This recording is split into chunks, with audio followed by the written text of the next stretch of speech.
그린 주변에 아주 살짝 그린 미스를 한 경우 있잖아요. 뭐 한 10m, 20m 정도 되는 짧은 거리. 이 거리에서 이제 이 문제점이 도드라지게 발생이 됐는데요. 어프로치가 잘 안 돼서 고민을 하시는 골퍼분들은 이 문제점이 있는 게 아닌지 체크해 보시면 굉장히 도움이 많이 됩니다.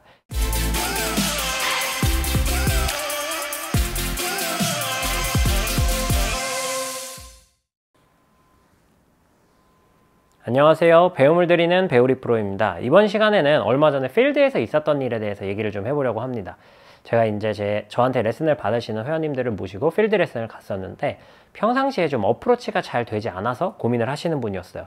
그런데 생각보다 조금 깎아치는 듯한 느낌을 알려드리고 나서는 어프로치가 좀 잘 된다. 이제는 좀 공 맞추는 게 예전만큼 두렵지 않다라고 말씀을 해주셔서 실제로 필드에서도 초반 몇 홀은 굉장히 공을 잘 맞추시더라고요. 그런데 이제 초반 몇 홀에서의 어프로치들은 30m 이상, 40, 50 이 정도 되는 거리들이 줄을 이뤘습니다. 그런데 이제 코스를 돌다 보니까 그린 주변에 아주 살짝 그린 미스를 한 경우 있잖아요. 뭐 한 10m, 20m 정도 되는 짧은 거리. 이 거리에서 이제 이 문제점이 도드라지게 발생이 됐는데요. 어프로치가 잘 안 돼서 고민을 하시는 골퍼분들은 이 문제점이 있는 게 아닌지 체크해 보시면 굉장히 도움이 많이 됩니다. 전 세계에서 숏게임을 가장 잘한다고 하는 필 밀케슨이 항상 레슨을 할 때마다 숏게임 클리닉을 할 때마다 강조해서 얘기하는 부분인데요. 바로 백스윙 크기가 너무 크기 때문에 어프로치를 할 때, 숏게임을 할 때 실수가 일어난다는 겁니다. 짧은 거리, 이 정도만 들어서 쳐도 가는 아주 짧은 거리를 백스윙을 나도 모르게 상대적으로 크게 하고 그대로 들었다 자신 있게 치면 넘어가게 되니까 이 부분을 속도를 조절하면서 내려오면서 감속을 해서 이렇게 조심스럽게 맞추게 되는 거죠.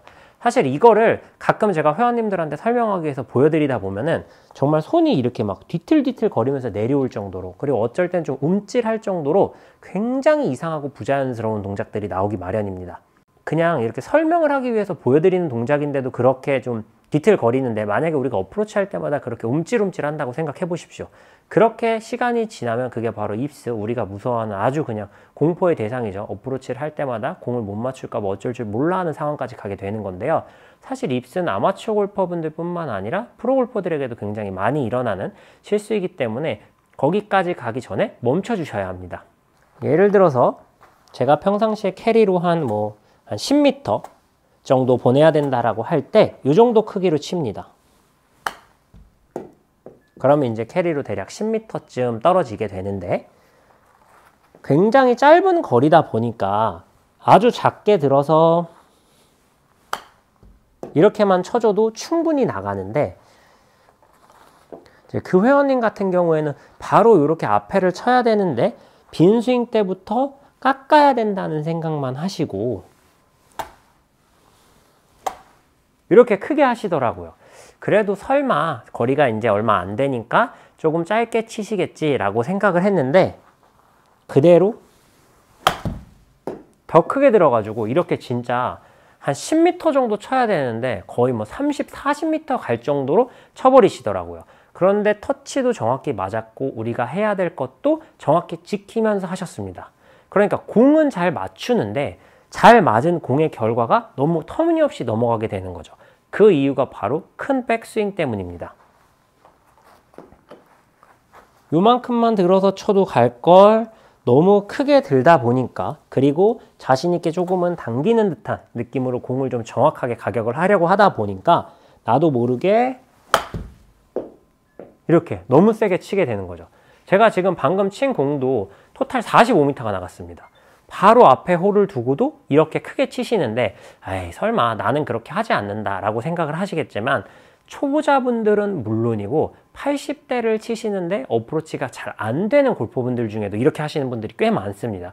실제로 제가 말씀드린 그 회원님도 80대 스코어를 계속 기록하시고, 물론 잘 안 맞으시면 90대도 치시지만 80대 초반도 한두 번씩 치시고, 잘 맞으신 80대 중반, 잘 안 됐을 때 80대 후반, 90대 초반 여기를 왔다 갔다 하시는 골퍼분이신데도 이런 비슷한 실수를 하십니다. 그러니까 공을 칠 때 내가 원하는 지점에 보내야 되는 거는 조금 빠져 있고 우리가 해야 될 스윙 테크닉에만 너무 이제 집중을 하시는 거죠. 그러다 보니까 조금 깎는다 그리고 자신 있게 친다는 거에만 집중을 하니까 얼만큼 들어서 어느 정도 강도로, 어떤 강도로 공을 때려야 내가 원하는 지점에 가는지는 새까맣게 잊어버리시게 되는 겁니다. 그래서 어프로치를 하실 때 어프로치가 좀 잘 안 된다라고 생각을 하시는 분들은요, 치는 방법보다는 우선 내가 너무 스윙을 크게 하는 게 아닌지, 특히 백스윙을 너무 크게 하는 게 아닌지 체크해 보셨으면 좋겠습니다. 왜 어프로치가 잘 안 되시는 골퍼분 중에 치고 나서 이렇게 깜짝 놀라고 이렇게 딱 멈추시는 분들 있잖아요. 이런 분들은 되게 백스윙이 크다라고 생각을 하셔도 됩니다. 백스윙을 작게 해서 공을 자신 있게 탁 때리시는 골퍼분들 같은 경우에는 그렇게 깜짝 놀라지 않고 확실한 마침표가 있습니다.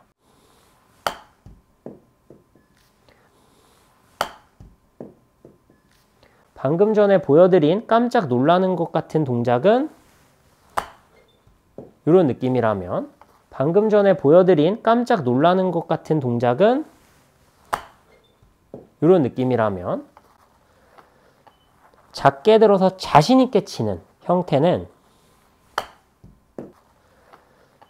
작게 들어서 자신 있게 치는 형태는 이렇게 확실한 마침표가 있는 거예요. 이 두 개는 엄청난 차이가 있습니다. 물론 둘 다 팔로우 스루가 길지 않고 굉장히 컴팩트하게 탁 끊어지지만 아예 질적으로 차이가 많이 나는 거죠. 그래서 평상시에 어프로치가 잘 되지 않으셨던 골퍼분들 같은 경우에는 내가 백스윙을 너무 크게 하는 게 아닌지 체크해 보시면요, 훨씬 더 손쉽게 어프로치를 잘 하실 수 있습니다. 사실 퍼터나 어프로치, 이런 숏게임 같은 경우에는 테크닉이 엄청나게 좌지우지 한다기보다는 그냥 내가 원하는 곳에 공을 보내기만 하면 되는, 생각보다는 손쉬운, 그리고 조금은 간편한, 공을 내가 원하는 대로 보낼 수 있는 감각만 있으면 어느 정도 잘 해낼 수 있는 영역이기 때문에 너무 테크닉에 구애받지 마시고 어느 정도 들어서 쳐야 내가 이 정도 거리를 보낼 수 있는지, 그렇게 감각적인 부분들을 연습을 많이 해보셨으면 좋겠습니다. 오늘 영상 여기서 마무리하도록 하겠습니다. 이상 배우리 프로였습니다.